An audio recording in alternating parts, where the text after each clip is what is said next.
continue avec une magnifique chanteuse, Talou Cymbal, qui nous chantait une chanson très positive. Ensuite, on aura Veishi's Design, à suivre une interview de Loana, et nous revenons sur la musique Hugues Dance. Une interview avec Philippe Lemonnier et on finira en chanson par Rataro.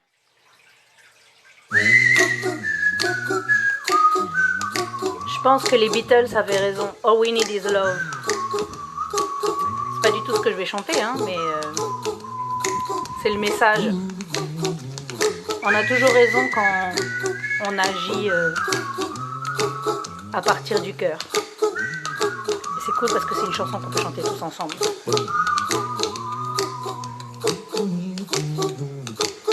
Here's a little song I wrote. You might want to play it note for note. Don't worry. Be happy.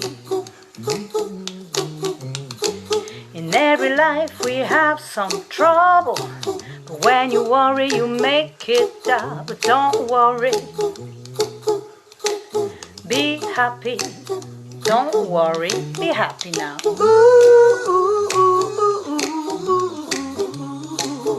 Don't worry,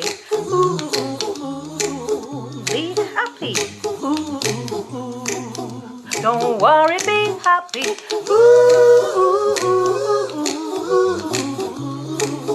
Don't worry, be happy.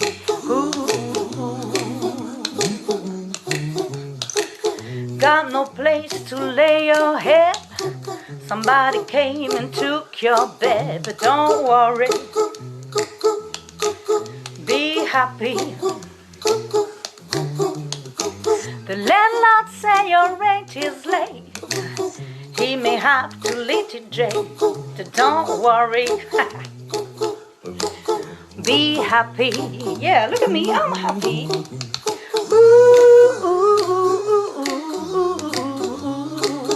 Don't worry, just be happy. I'll give you my phone number, then when you worry, you call me, I'll make you happy. Don't worry, ça veut dire ne t'inquiète pas. Be happy, sois heureux et contamine le monde avec. Ain't got no cash, ain't got no style, ain't got no boy to make you smile, but don't worry, be happy. Cause when you worry, your face will frown, and that will bring everybody down. So don't worry, be happy now. Don't worry, be happy. Vous pouvez chanter avec moi sur ça.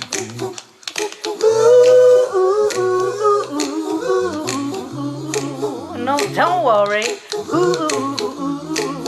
be happy. Don't worry, be happy.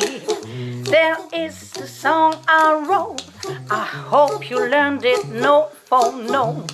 Little good children, don't worry, be happy. Listen to what I say. When you worry, you make it up. But don't worry, be happy. Be happy now.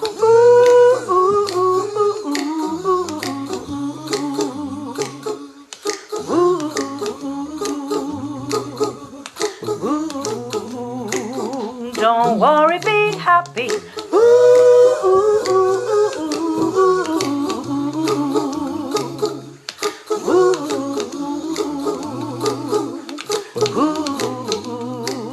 Don't worry, be happy.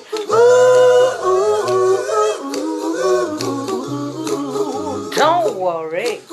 No, don't worry. Don't do it. Just be happy. Put a smile on the face. Don't bring everybody down. Don't worry, it will soon pass, whatever it is. Don't worry. Don't worry, be happy. I'm not worried. I'm happy. Yeah, I'm happy. Peace. Yolanda à tout le monde, alors je me présente, je m'appelle Doumva Enui et mon artiste est Vachi. Alors je suis artiste illustrateur et artiste peintre et en tant qu'artiste, ces derniers temps j'ai commencé à remettre en question mes démarches artistiques, mes moyens d'expression notamment. Et donc cette période de confinement a été une période bénéfique pour moi, dans le sens où j'ai eu le temps de pouvoir expérimenter, de pouvoir peindre, de pouvoir m'exprimer, mais aussi de pouvoir réfléchir à d'autres méthodes d'expression. Alors durant cette période de confinement, j'ai eu l'idée dans une démarche écologique, c'est de récupérer des objets qui étaient bons à jeter à la maison et de les customiser, de les transformer et de leur donner une deuxième vie. Donc j'ai commencé par ce casque de chantier que j'ai trouvé à la maison, qu'on n'utilisait plus. Donc un casque que j'ai gravé au Dremel, donc qui est composé de motifs marquisiens et de motifs des îles Australes. Donc c'est un clin d'œil à mes origines. À travers cette première expérience, ça m'encourage en fait. Les possibilités sont variées dans le sens où, au final, je peux utiliser beaucoup d'autres choses pour pouvoir m'exprimer. Donc ça peut passer du couvercle de compteur au pinceau à n'importe quel type d'objet en fait. Et donc ça nous amène en fait à réfléchir sur des changements à opérer dans notre vie parce que nous vivons dans une autre époque et on voit qu'il y a des changements au niveau climatique, au niveau aussi de notre mode de vie doit s'adapter en fait à ça. Aussi mon message s'adresse plutôt aux jeunes, donc à ceux qui vont à la nouvelle génération. Donc je les encourage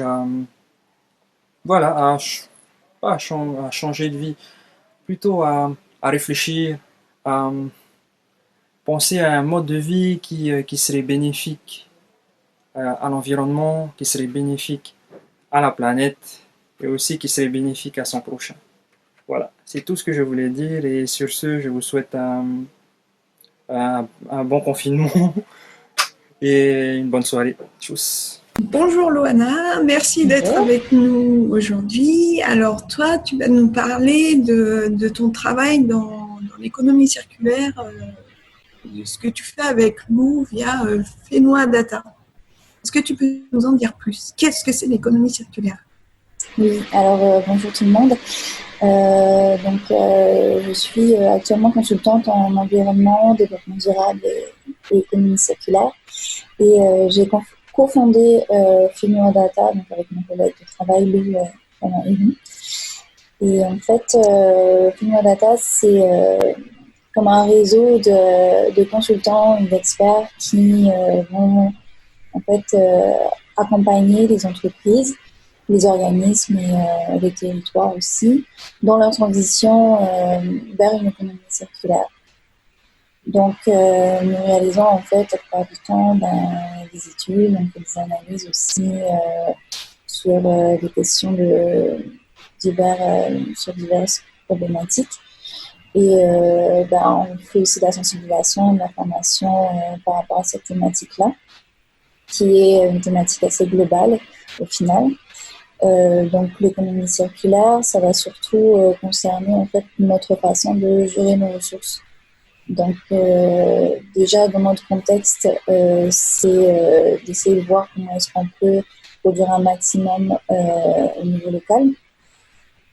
C'est une première des choses. Par la suite, là je m'adresse plus au niveau des entreprises, c'est vraiment essayer d'aller vers des modèles d'affaires qui vont promouvoir peut-être un peu plus la location, comme le fait toutes les locations de voitures, locations de biens. Il y a une start-up qui s'appelle La Petite Cabine, par exemple, qui, elle, a décidé d'innover et puis de mettre en location des vêtements. Donc ça, je trouve ça plutôt cool. Par la suite, une autre stratégie qu'on peut utiliser pour mettre en place une économie circulaire, c'est de rallonger la durée de vie d'un objet. Donc, au lieu de jeter un objet qu'on a à la maison, c'est vraiment essayer de réparer ça. Et puis, les entreprises peuvent justement participer en proposant des services de réparation, de garantie un peu plus longue ou sans facilité. Une autre chose à laquelle je pense aussi, c'est comment est-ce qu'on va choisir nos matières en fait, dans la conception de nos produits. Donc, on va essayer d'aller sur des matières qui sont plus durables, qui soient recyclables, qui soient recyclées aussi, et qui, une fois en fin de vie, ne va pas avoir d'impact négatif sur l'environnement. Donc là, je pense à des entreprises comme les producteurs de cosmétiques naturels, comme il y a le laboratoire de cosmétologie Pacifique Sud, si je ne me trompe pas. Il y a aussi toutes ces petites entreprises qui ont fleuri, dont il y a Druides, il y a des bulles de Léo, d'Arrêter Soap, ce genre d'initiative-là, je pense que c'est des choses à encourager. Et par la suite, nous, en tant que citoyens, qu'est-ce qu'on peut faire aussi pour justement participer à ce modèle d'économie? C'est vraiment au niveau de nos choix d'achat, donc réfléchir, mettre l'accent sur des choses plus locales. On n'a pas de nous dire ça dernièrement, mais c'est super important de le faire. Et voilà, après, c'est vraiment des choix de consommation et des habitudes de vie. Super. Et est-ce que tu peux nous éclairer un peu sur le contexte actuel et un peu difficile en termes de fourniture de ressources, en ressources extérieures et tout, on est assez dépendant de l'extérieur. Comment tu penses que l'économie circulaire pourrait nous aider à traverser la crise actuelle, par exemple? Je pense que cette situation-là fait en sorte justement que les gens vont être amenés assez facilement à opter pour ce genre d'initiative. Et c'était déjà le cas en fait de manière globale. Enfin, c'est des petites initiatives, mais là je pense que ça a permis de mettre en lumière justement ces actions-là et que les personnes qui au départ ne faisaient pas forcément attention à ces choses-là ont pris conscience que de produire de manière collaborative et même rapprochée en fait va être bénéfique en fait sur le long terme parce que justement on se rend compte de notre dépendance et comment est-ce qu'on peut être un peu plus autosuffisant et puis résilient. Je pense que c'est ce que la vision de l'économie circulaire essaye de démontrer. Donc c'est une très belle Super. Merci beaucoup. Merci.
Yaorana à tous, bon courage pour ces moments difficiles et restez positifs et écoutez, jouez beaucoup de musique. À bientôt Nana. Bonjour. So tell me, why is this COVID-19 situation so scary?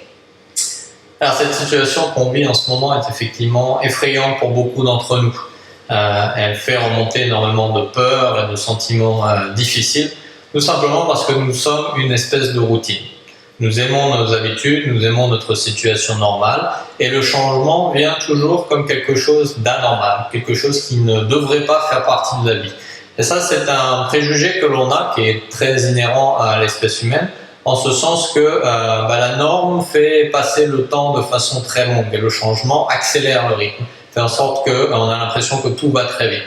Et entre cet équilibre de temps qui s'effile, qui s'efface, et de temps intense de crise, on a cette espèce de dissonance qui nous fait croire que le changement n'est pas normal. Et bien évidemment, on fait face à l'inconnu, on fait face à l'incertitude, on fait face à énormément d'éléments qu'on ne comprend pas. Et tout ça, ça nous met en stress. C'est tout simplement la partie profonde de notre cerveau, l'amygdale, qui se met en jambe, et ça génère du stress. Et le stress, c'est tout simplement mon instinct de survie qui se déclenche et qui me dit « Attention, la situation autour de toi dépasse tes moyens, il faut que tu réagisses ».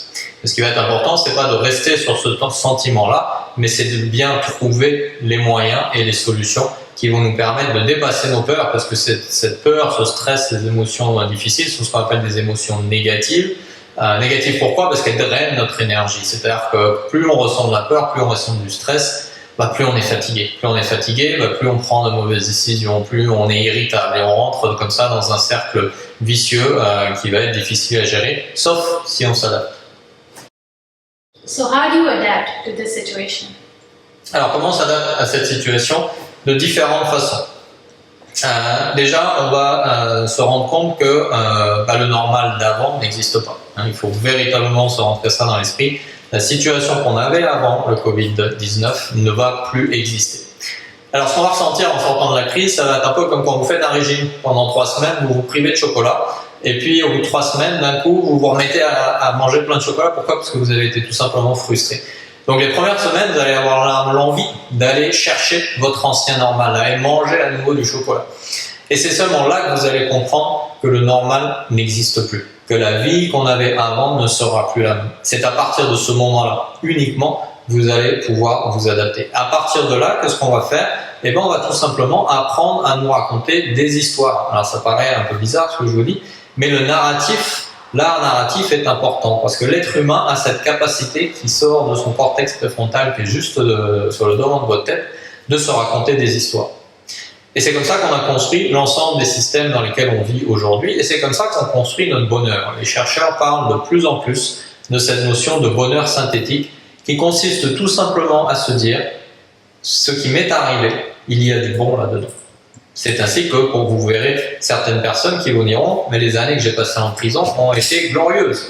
Ou l'article que je lisais récemment d'une ancienne jeune fille qui était petite pendant la Seconde Guerre mondiale, qui dit « mais si Hitler n'avait pas été là, je n'aurais pas eu la belle vie que j'ai eue aujourd'hui ».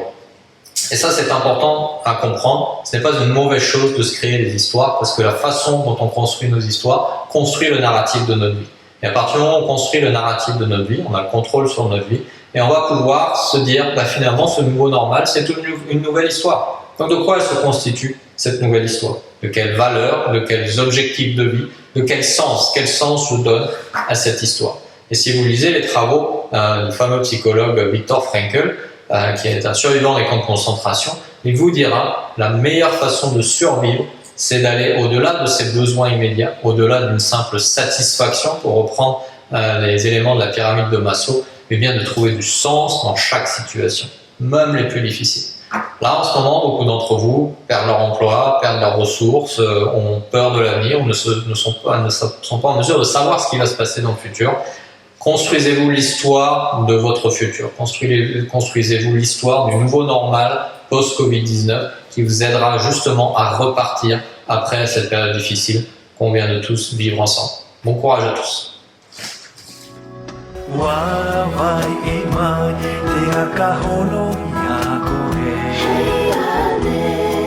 Na uwe hoane na uta vai a koe na uta hia upunai te hine nano hanang apea i te mamai te anu homai toi a kui matango uoko matapo o tului to te pahoe na te ima te pepena ha a te peiu matakana haloko i te aluhea a he mo uo te po mahina e tui hei ane i tō uhopo te ane hei anu toi a hine na o ha a te peiku ana ui te po tama pinea na uhi o hiane e a kanaha ma vei te po te ahi te iao te e o tahia ma vei te po te ahi te iao no te paho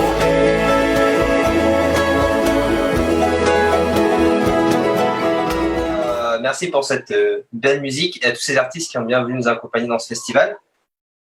Donc me revoilà, on repart pour une table ronde. Cette fois-ci, le thème c'est l'agriculture. Et je vais m'occuper d'animer cette table. Donc on a des grands invités. On accueillera en premier Maïté, qui est une maman multicasquette. Vous la connaissez sûrement, elle a été journaliste, elle est auto-entrepreneuse comme jamais. Et elle a fait tout ça dans uniquement des domaines qui lui passionnent, la permaculture, la parentalité et l'audiovisuel. Ensuite, on enchaînera avec Ricky, un bon ami à moi, qui est professionnel de la restauration. Il prône le manger local pour protéger notre santé et l'environnement. Il m'avait notamment accompagné lors du premier Fati avec la bourrette. Donc, ne vous référez pas à son âge, il a la forme. Ensuite, on accueille Olivier, poté, qui... je vous envoie sa définition qu'il m'a envoyée. Un gars sympa qui baigne dans le social et l'agriculture depuis sa plus tendre enfance. Donc, je le connais comme un très grand acteur du social. Il aide beaucoup de gens.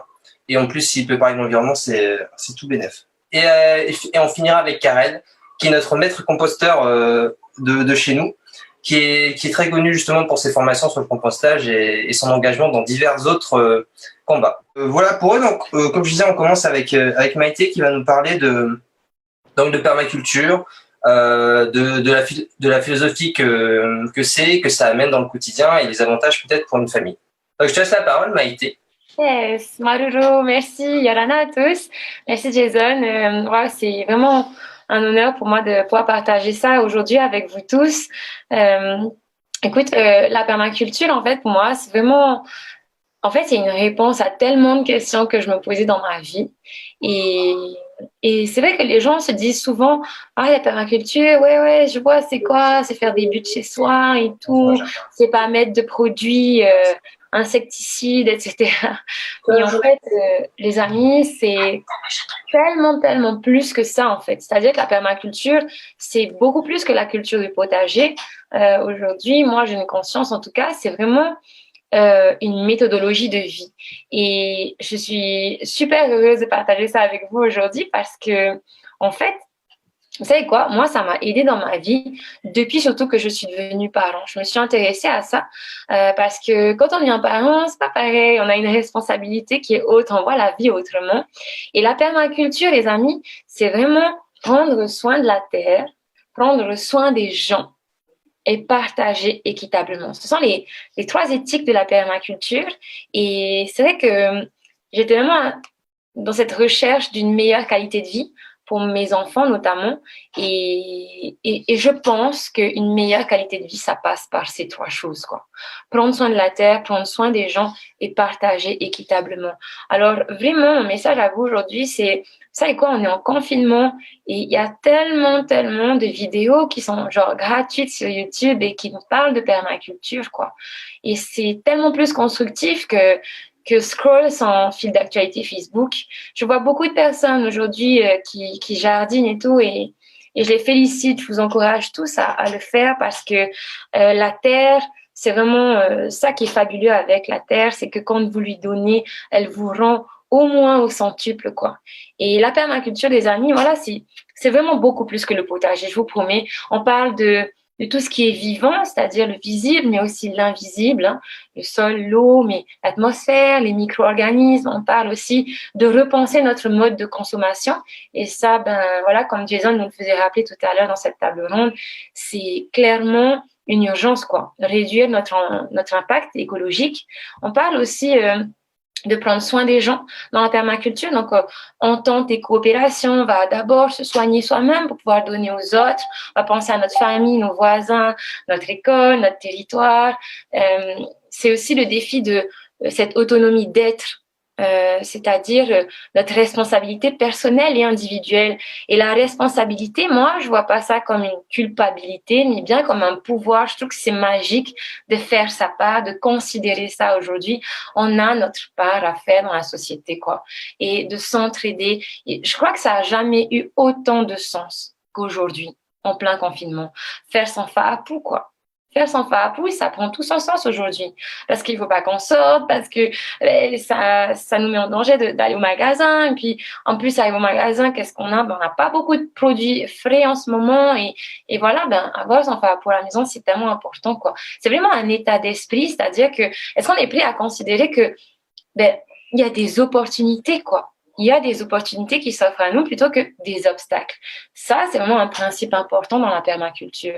C'est aussi une vie plus saine, se nourrir, se soigner, avoir un modèle économique qui soit plus raisonnable. La communication non violente, ça fait partie de la permaculture. De gouvernance, voilà. Bref, faire attention au corps et à l'esprit. C'est ça, tout est dit. Merci Maïté beaucoup pour ton intervention. Et du coup, on passe au suivant, notre cher Ricky, qui va nous parler de son farapou et de sa cuisine qui, entre nous, est fabuleuse. À toi, Ricky. Ok, donc une solution dans l'assiette. Bienvenue dans l'atelier du potager à l'assiette. C'est ici que je trouve mon inspiration. Alors, je m'installe, je respire, je prends un grand bol de verre. Et c'est parti pour 4 minutes de vidéo inspirante et positive. Alors, autour de moi, j'ai de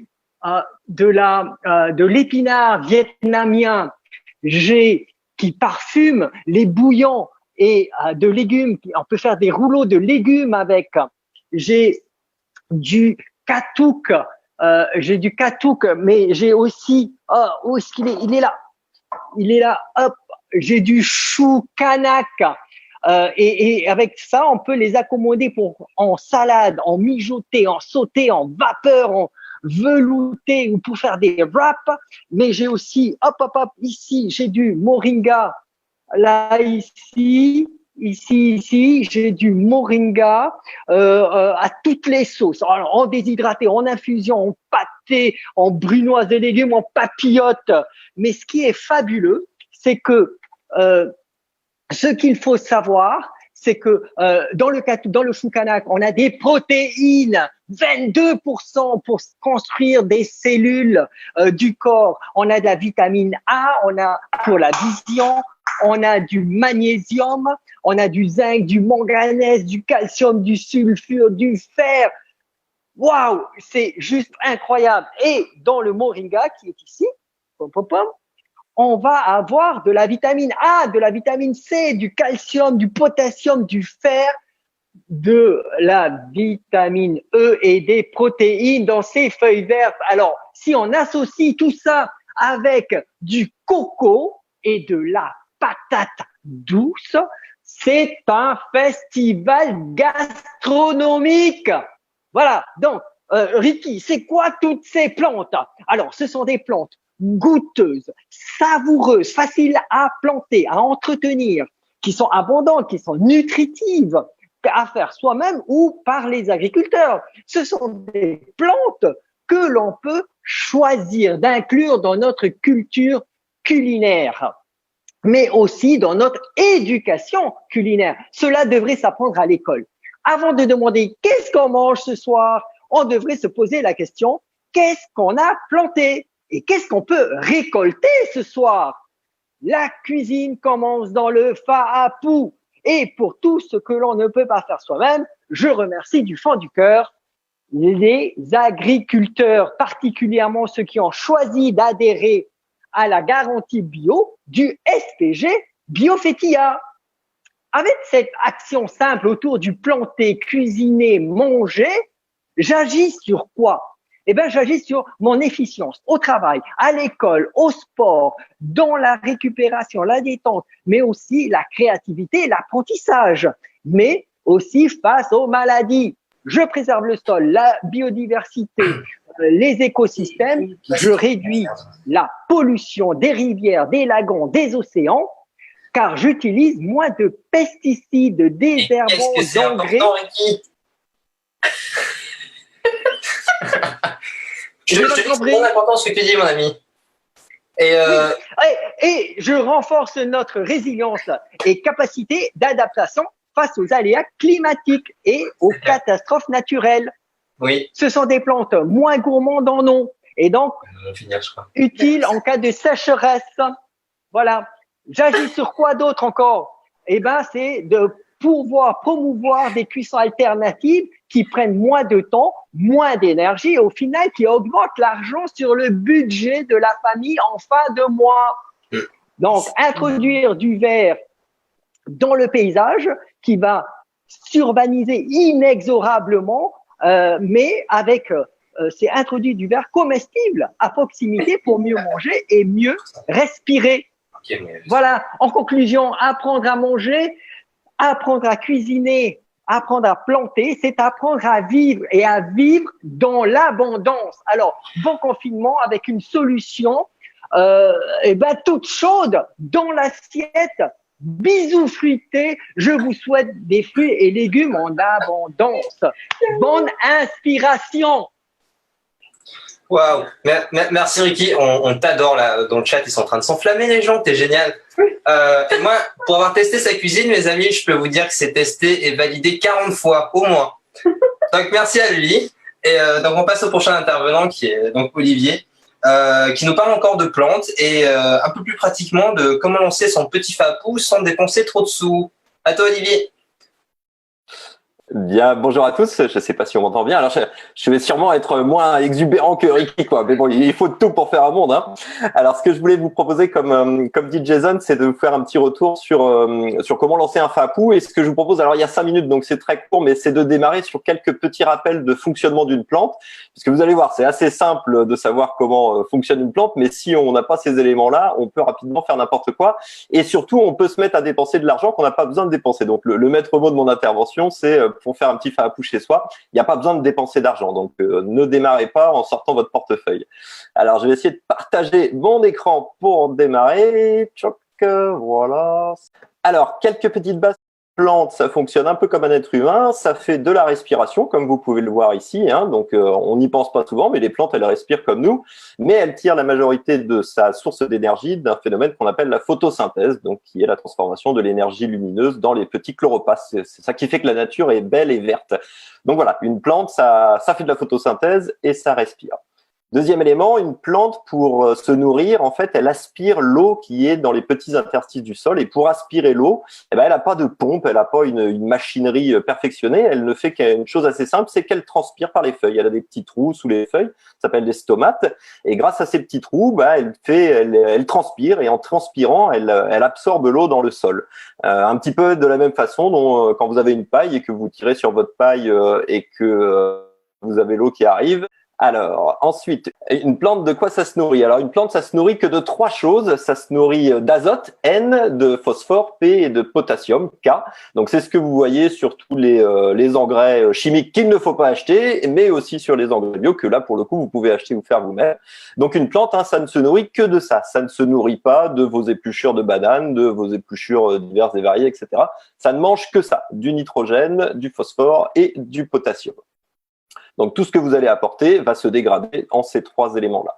Alors, une chose très importante en agriculture biologique, c'est qu'en fait, c'est pas votre plante que vous nourrissez, puisqu'on a dit que la plante, elle se nourrit que de N, de P et de K, c'est le sol que vous nourrissez. Et le sol va nourrir ensuite votre plante.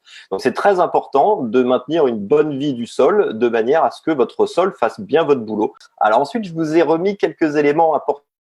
Alors ça, c'est des plantes qu'il faut que vous puissiez trouver dans vos faapous. Donc c'est ce qu'on appelle les légumineuses.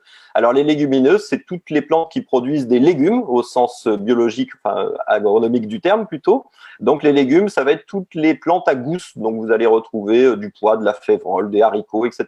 Ces plantes, elles ont une particularité très intéressante, c'est qu'elles s'associent avec des petites bactéries dans les petites boules là que vous voyez sur les racines, qui s'appellent des nodosités, qui leur permettent de capter l'azote de l'air et donc d'enrichir le sol de manière sans avoir rien à faire finalement. Elles travaillent pour vous. Deuxième petite chose intéressante, c'est les petites bactéries qui sont dans le sol, qui s'appellent azobactères et clostridium, qui vont décomposer la matière organique et vont fixer l'azote dans le sol. Donc ces petites bactéries, elles n'aiment pas les sols compactés et elles n'aiment pas les sols gorgés de flotte non plus. Donc retenez qu'il faut que votre sol soit assez aéré. Vous connaissez, alors pour faire simple, il y en a de 2 types. Il y a de terre qui montent et qui descendent, qu'on appelle les anéciques, et les vers de terre qui vont de gauche à droite, qu'on appelle les endogés, qui sont plutôt à l'horizontale. Donc, ils ont tous les 2 un rôle très intéressant puisqu'ils permettent d'aérer le sol. Ça va faire de la place pour que les racines puissent passer, mais aussi que l'eau puisse s'infiltrer. Et ça va permettre aussi pour les anéciques de remonter de la matière organique qui serait au fond. Je vais passer un peu plus vite. Les grosses bébêtes, il y en a relativement peu en Polynésie. Les 2 principales, les petits oiseaux qui vont manger notamment les chenilles, etc. Mais du coup, Karel va vous parler de compostage. Moi, ce que je voulais vous dire avant de partir, c'est dans votre faapou, vos ennemis, ce sera les produits chimiques. Donc, n'en utilisez pas, même peu. Deuxième ennemi, c'est si vous maltraitez votre sol, je l'ai dit tout à l'heure, donc pas de labour, on ne retourne pas le sol, on le compacte pas, on laisse pas le sol nu. Et le dernier point, on ne fait pas n'importe quoi avec la fertilisation. Allez, fight Toto. Merci Olivier. Punaise, j'aime trop ce que tu dis. Prendre soin de la nature et elle prendra soin de nous carrément. Donc, on va finir cette magnifique table ronde. On a vraiment mis du beau monde. Avec justement Karen Luciani qui est maître composteur et qui nous parle justement de comment faire du bon compost. À toi Karen. Yorana, vous m'entendez? Super. Super, ok. Alors, on va parler compostage. Il faut adopter le compostage parce que c'est un des premiers réflexes d'un mode de vie zéro déchet. Et c'est très simple. On apprend à composter même aux enfants en maternelle. Donc, je vais vous montrer une recette toute simple. Donc, les biodéchets de la poubelle, ce sont nos épluchures de légumes. Et plutôt que de les mettre à la poubelle, dans le bac gris, il suffit d'avoir un petit composteur chez soi. Alors, à la maison, moi, je recycle des vieilles poubelles cassées et c'est amplement suffisant pour faire du bon compost.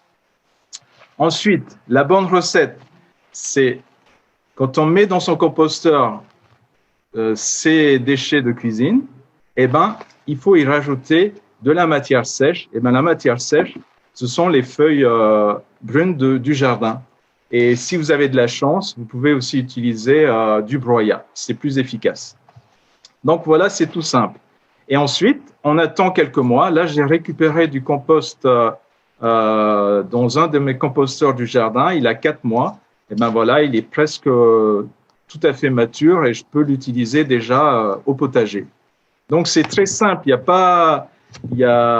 C'est pas compliqué. Tout le monde peut le faire et il faut se mettre au compostage. C'est vraiment, c'est tout bête. C'est les astuces. Il y en a plusieurs, mais le geste de base, c'est de mettre ces biodéchets au compost. Donc voilà, je fais le geste. Je mets au compostage, dans mon composteur, mes biodéchets et par-dessus, je mets des déchets secs. Et voilà, c'est tout ce qu'il y a à faire. Et on attend 4 mois. C'est bon? Voilà, et ben je peux conclure tout de suite. Voilà, c'est mettez-vous au compostage et c'est très bon pour l'environnement, pour le jardin et ça fera moins de déchets au centre d'enfouissement de Taravao. Super, merci beaucoup Karen. T'as carrément raison. Les déchets, c'est telle problématique, surtout quand on est dans une île. Donc, on achève la table ronde là. Je vous remercie tous, mes amis intervenants. Vous avez géré du feu de Dieu. Merci pour l'ambiance. Et du coup, là, je rappelle que l'agriculture, l'enjeu est gigantesque de revoir ce mode de production. Donc, on a tous le point de faire son fapou. Là, vous avez toutes les bonnes petites astuces pour commencer. Donc, allons-y, ne tardons pas. On va passer à la suite. Et je passe la main à l'équipe technique et on vous remercie encore. Bisous. Oh, c'est trop mignon. Toi aussi, Ricky. Bisous tout le monde.